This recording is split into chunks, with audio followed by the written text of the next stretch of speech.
들어서서 원망하는 이스라엘을 책망하지 아니하시고 오히려 만나와 메추라기를 공급하시면서 이스라엘을 먹이시는 자가 누구며 이스라엘을 책임지는 자가 누구신지 여호와가 그렇게 한다는 것을 알고 그들이 먹고 사는 문제만이 아니고 다른 삶의 영역에서도 매사에 그렇게 하나님을 신뢰하고 하나님을 의지할 수 있도록 백성들을 가르치시는 하나님의 은혜로 양육이 나오는 자입니다.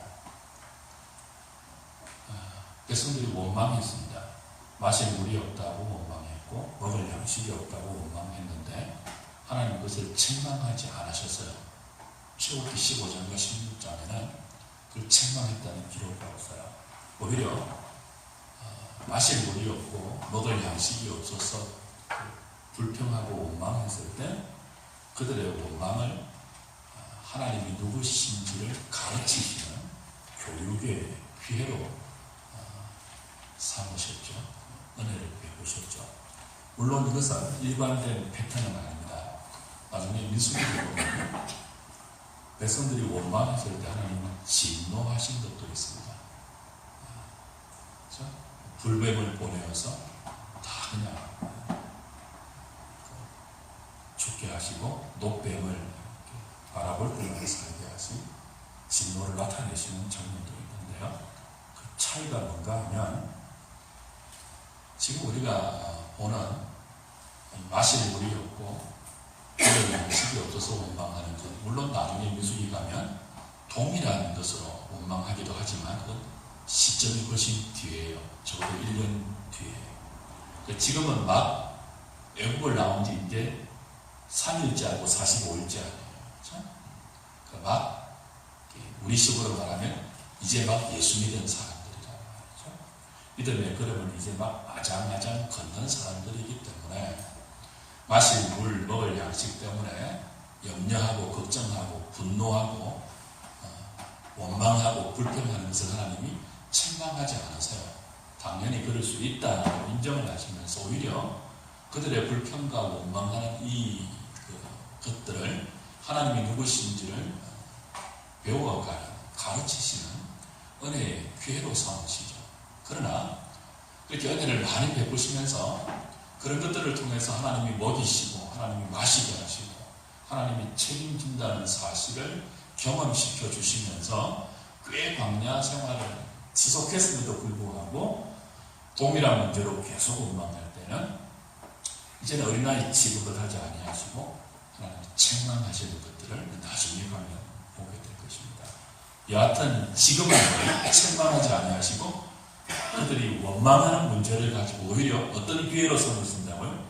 하나님이 누구신지를 그들에게 가르치시며 그래서 하나님을 믿으며 산다는 것이 무엇인지를 한 걸음 한 걸음 참 자세하게 그리고 은혜롭게 가르치고 있는 그런 때인 것을 우리가 알 수 있죠. 이때 하나님께서 매일 아침에는 만나를 주셨고 매일 저녁에는 메추라기를 주셨습니다. 메추라기는 이제 민수기 가면 조금 더 자세하게 설명이 나오지만 오늘 출애굽기 본문에서는 별로 메추라기에 대한 설명은 나오지 않고 주로 만나에 대해서 설명을 하시죠. 이때 내린 만나의 양이 어느 정도였죠? 한 사람의 한 오멜씩 거두게 하셨습니다. 그러니까 한 오멜은 약 2.3리터예요. 그 이스라엘 백성의 인구가 몇 명이죠? 장정만 60만 명이었습니다. 예수님 당시에 한 가족이 평균 5인 가족이었습니다. 그렇게 따지면 약 300만 명이고요. 평균 4인 가정으로 따지면 장정만 60만 명이라는 것은 60만 가정이라는 뜻이에요. 그래서 평균 5명으로 잡으면 고대에 굉장히 작게 본 거예요. 지금 5명만 잡아도 300만 명이고 거기에 잡족까지 따라 나왔으니까 적어도 300 몇십만 명입니다. 4명씩 잡으면요 200만 명이고 잡족까지 치면 200 몇십만 명입니다. 그러니까 미니멈으로 봅시다. 200만 명으로 잡으면 한 사람당 한 오멜이에요. 한 오멜이 2.3리터니까 약 4,500톤입니다. 매일 하루에 내린 만나의 양이. 그리고 300만 명으로 잡으면 매일 아침에 내린 그 아침 해 뜨기 전에 이슬과 함께 만나가 하늘에서 내렸잖아요. 그죠? 해가 뜨면 이제 사라졌거든요. 그 매일 아침 그렇게 내린 양이 300만 명으로 잡으면 7,000톤이에요. 여러분 10톤짜리 트럭이 7,000대 7,000대입니까? 700대입니까? 700대예요. 700대. 말이 10톤짜리죠. 10톤짜리 트럭 700대의 양이 매일 아침 내린 매일. 그것도 몇십 년 동안요?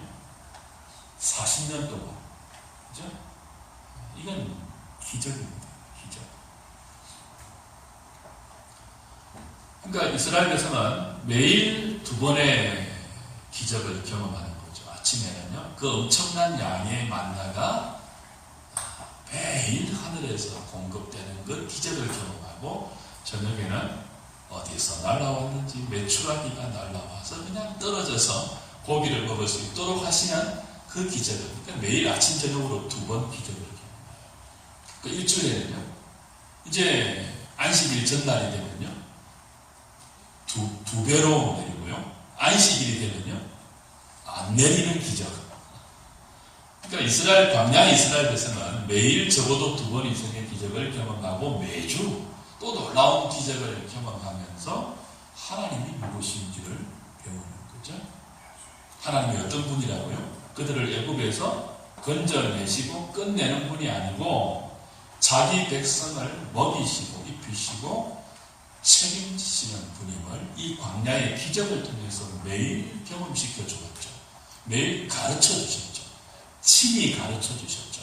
얘들아, 니네들은 땅에서 먹을 것이 끊어진 광야라 할지라도 내가 하늘을 열어서 너희들을 먹인다. 그러니까 니네들은 땅의 것만으로 존재하는 인생이 아니고 하늘을 열어서 하늘의 양식으로 내가 공급해서 이 땅에 존재케 하는 인생이다 하는 것들을 매일 세밀하게 가르쳐 주셨습니다. 사실 구원받은 백성이 가장 먼저 배워야 할 것이 이것입니다. 뭐라고요? 하나님이 나를 책임지신다는 것을 가장 먼저 배워야 합니다. 이걸 배워야지 장차 가나안 땅에 들어가면 가나안의 원리대로 살지 않고 가나안 땅에서도 뭐예요? 거기는 바알이 책임진다고 믿는 곳이거든요.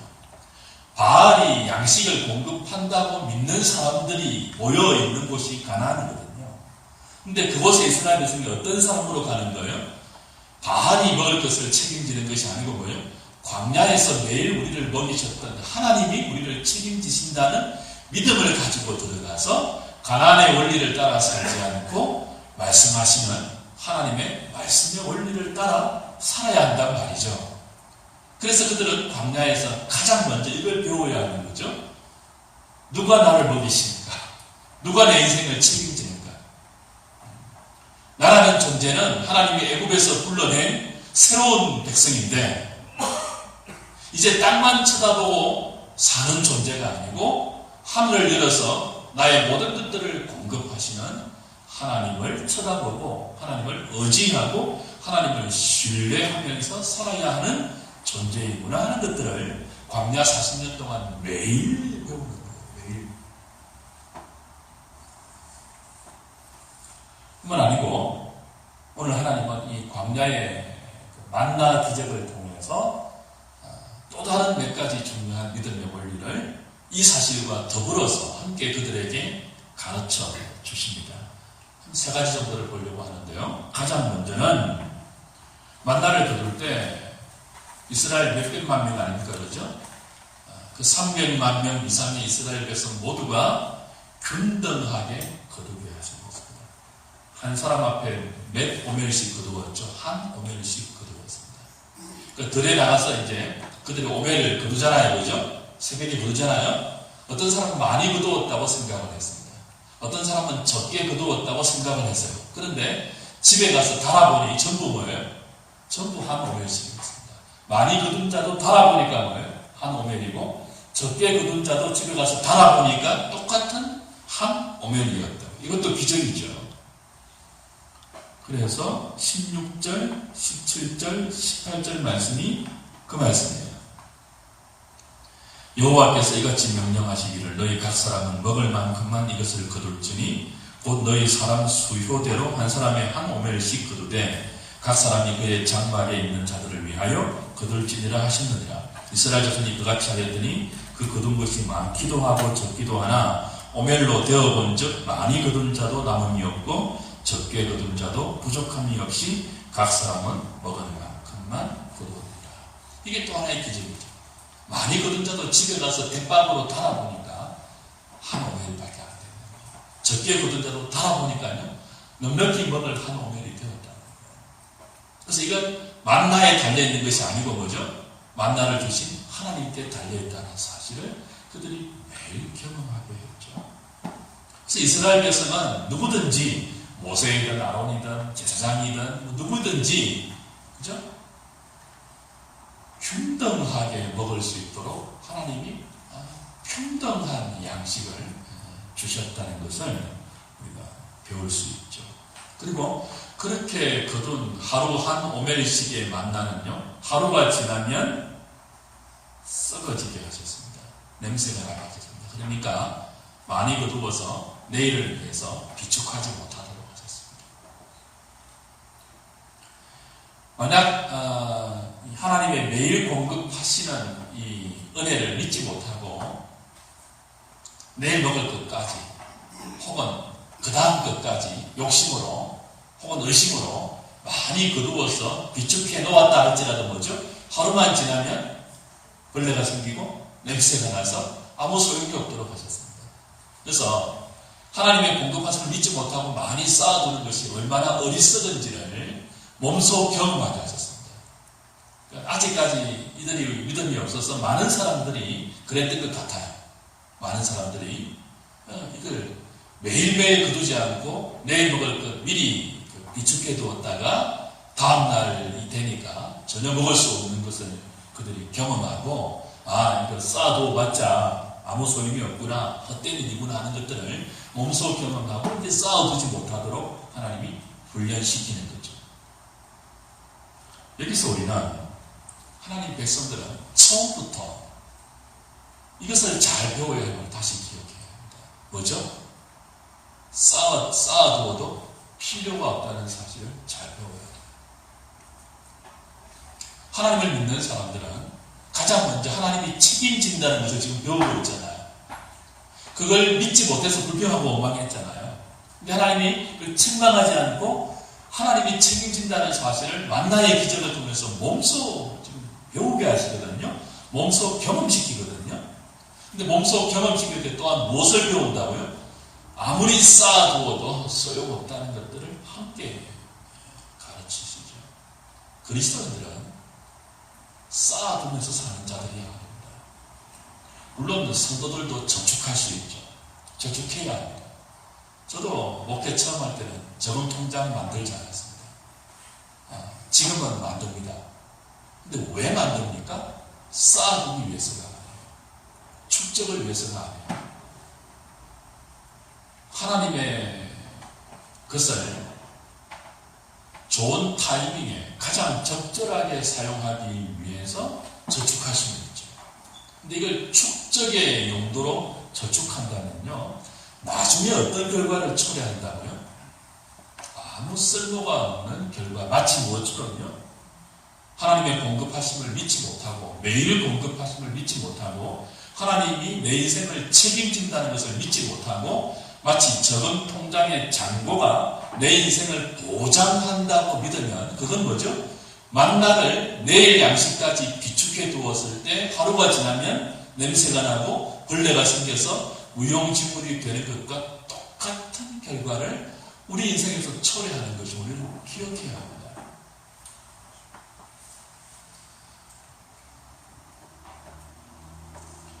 돈은 바르게 쓸 수, 우리 중에는 그렇게 넉넉해서 또 비축하고 또 비축하는 사람 별로 없을 거예요.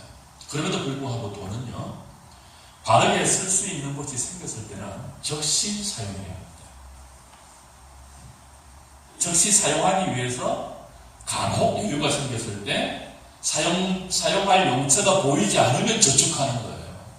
나중에 바르게 사용하기 위해서. 여러분, 믿음은 돈에 대한 태도와 직결됩니다. 아무리 머릿속으로 입으로 믿음이 좋다고 해도요, 그 좋은 믿음은 무엇을 보고 판가름한다고요?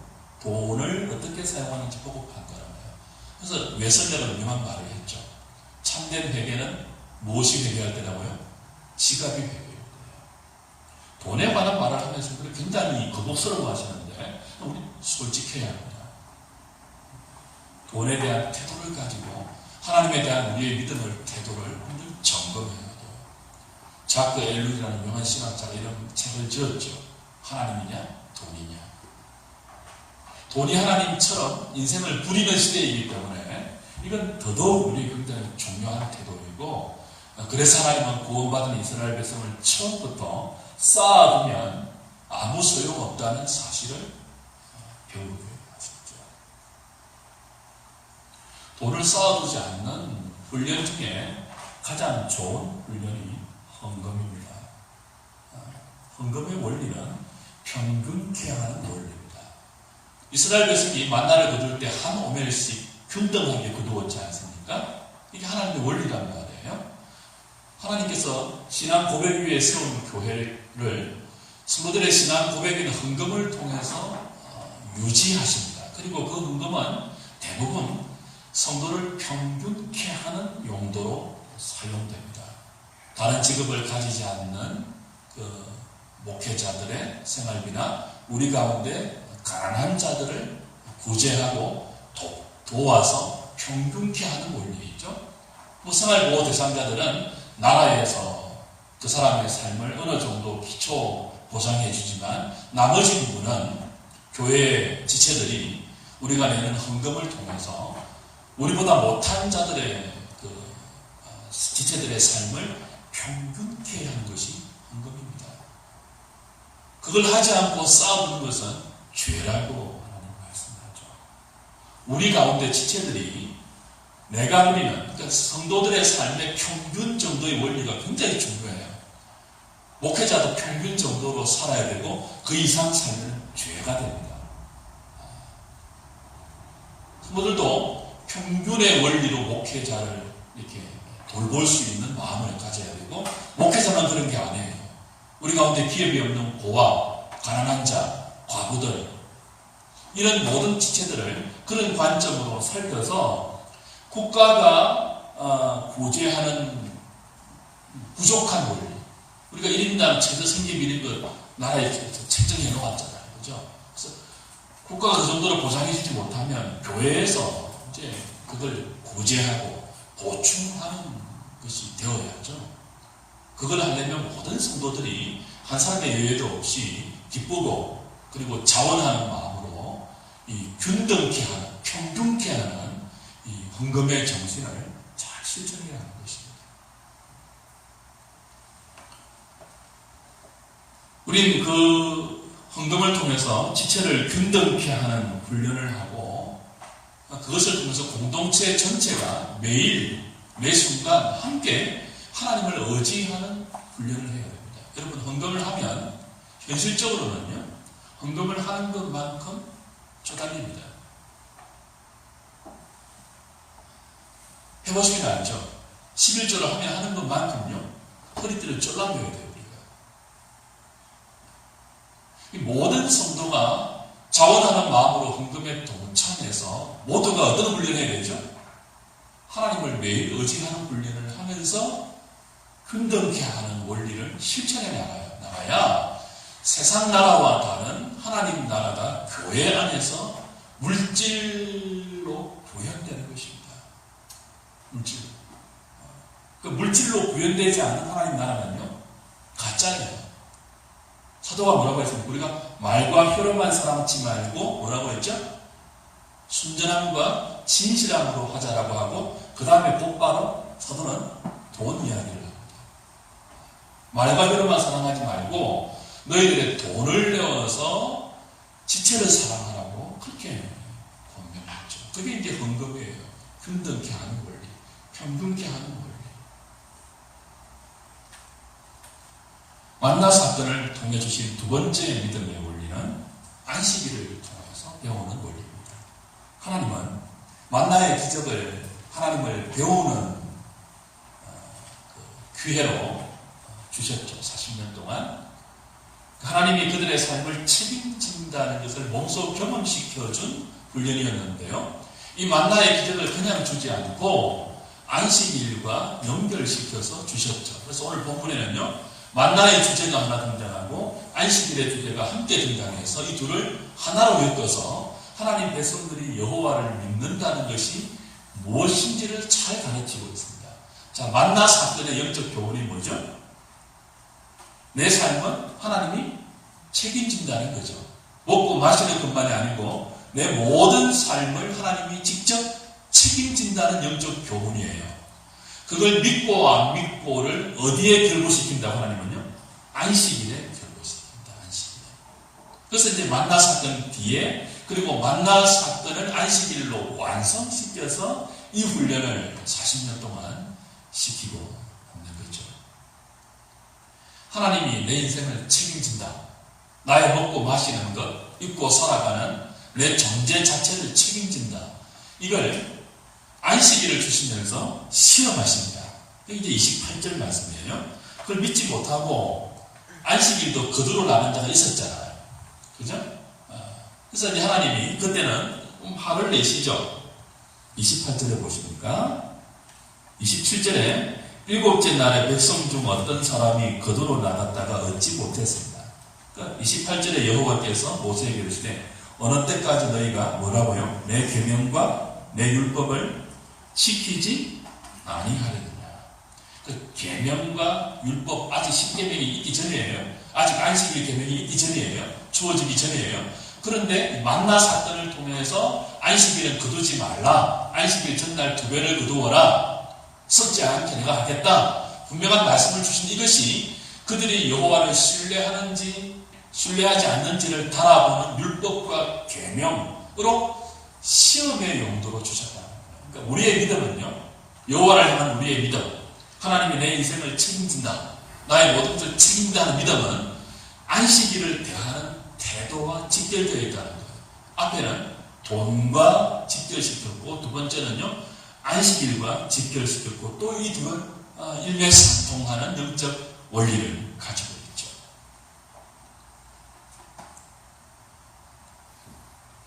안식일날 만나를 내리지 않겠다. 이날은 쉬면서 하나님을 예배하는 날로 내가 주었으니까 그 전날 2배를 줄 테니 믿고 안식일날 그대로 가지 말라. 이 말을 믿는 것이 무엇을 믿는 것입니까? 하나님이 내 삶을 책임진다는 것을 믿는 거예요. 그래서 안식일날 만나 그대로 안 가는 것이 하나님을 향한 이들의 믿음을 달아보는 관건이라는 말이었죠. 안식일에 대한 태도를 여호와는 하나님을 믿는 믿음을 달아보는 시험과 계명과 율례로 주셔서 이들의 시험을 달아보신 것입니다.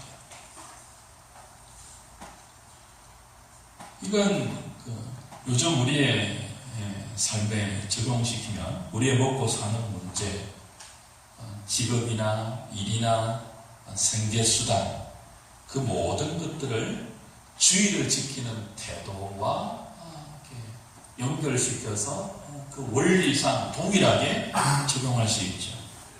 주의를 대하는 태도, 주일 예배를 대하는 저와 여러분들의 태도는 곧 무엇과 연결되는 거예요? 하나님을 믿는 우리의 믿음과 직결되는 거예요. 얼마만큼 주일 예배를 우선시하는가가 여러분이 하나님을 얼마만큼 신뢰하는가와 바로 직결되는 것입니다.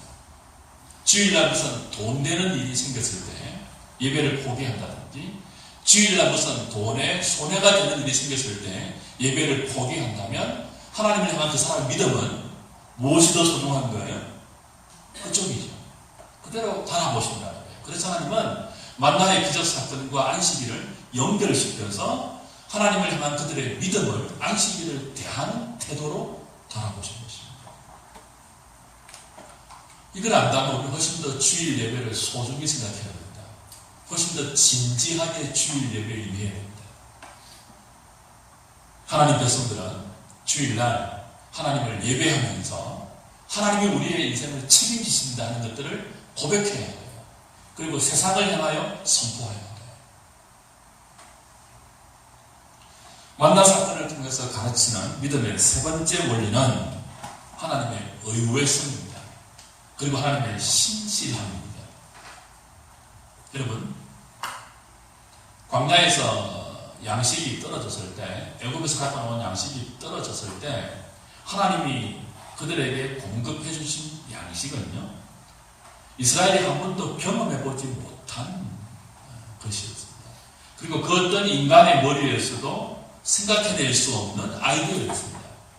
의외죠. 의외입니다. 하나님의 인도하심, 자기 백성을 먹이시고 자기 백성의 필요를 채우시는 하나님의 공급하심은요, 우리의 경험, 우리의 머리, 우리의 기대에 제한되는 것이 아닙니다.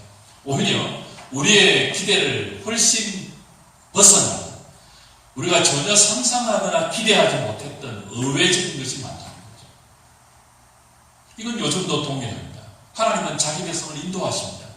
자기 백성을 먹이시고 자기 백성의 참된 필요를 공급하십니다. 그런데 자기 백성의 필요를 채우시고 공급하실 때, 우리를 인도하실 때 많은 경우 의외성을 가지고 가십니다. 여러분이 기대하던 사람, 여러분이 기대하던 방식대로 하지 않으십니다. 하나님은 그렇게 우리의 생각에 갇혀있는 분이 아닙니다. 정말 지혜로운 분이십니다. 그래서 권태로울 뭐라고 하죠? 권태로울 틈을 주지 않는 분입니다. 저와 여러분들이 하나님을 순전하게 바라보고 하나님을 잘 신뢰하고 나가면요, 예수 믿는 것이 매일 똑같다는 권태로움에 빠질 틈이 없다고요. 매일매일 의외의 방식으로 인도하십니다. 전혀 예상 밖에. 그래서 하나님을 믿고 사는 것은요, 하나님을 신뢰하고 한 걸음 한 걸음 걸어가는 것은 정말 드라마틱한 것입니다. 의외적이니까요. 상상하지 못했던 방식으로 우리의 삶을 걸음걸음 인도하시니까 이건 굉장히 흥미진진한 것입니다.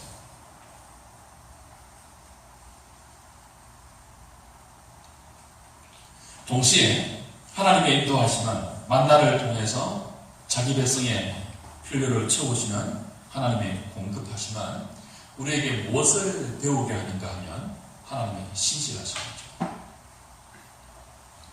여러분, 아무리 좋은 사람이라도 몇십 년을 한결같이 도와주지는 않습니다. 교회에서 선교하고 구제하는데도 한결같이 하지 않습니다. 기한을 둔다고요. 그 사람의 태도를 본다고요. 근데 하나님은 그렇게 하지 않으셨습니다. 이스라엘 백성이 얼마나 만나를 거쳐도 마땅할 정도로 불신앙적이고 패역하고 미련하고 아둔했습니까? 그럼에도 불구하고 하나님은 한결같이 신실하게 40년 동안을 만나를 공급해 주셨습니다. 하나님의 은혜로우심과 다함없는 신실하심. 우리는 이 만나의 기적을 통해서 하나님이 얼마나 신실하신 분임을 다시 볼 수 있죠. 여러분, 사람은 정말 이렇게 신실한 사람은 없습니다. 아무리 좋은 사람이라도 부모라도 안 그래요.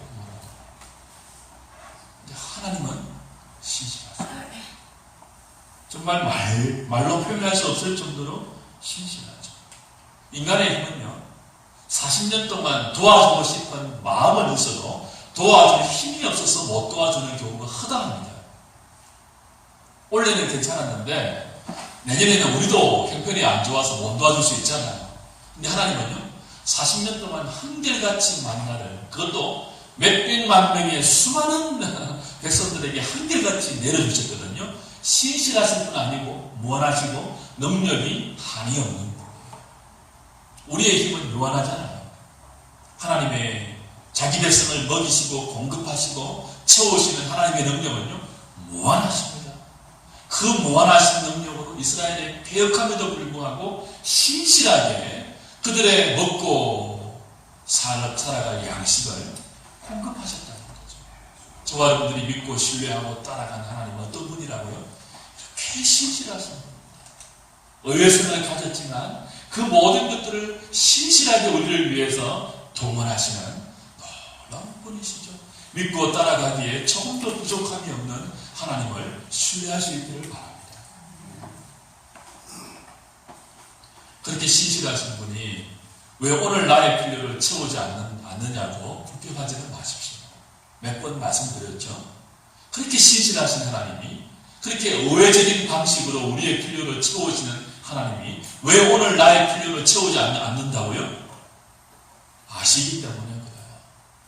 오늘 내가 기대하고 내가 바라는 나의 필요보다 다른 것이 더 필요한 것을 아시기 때문이죠.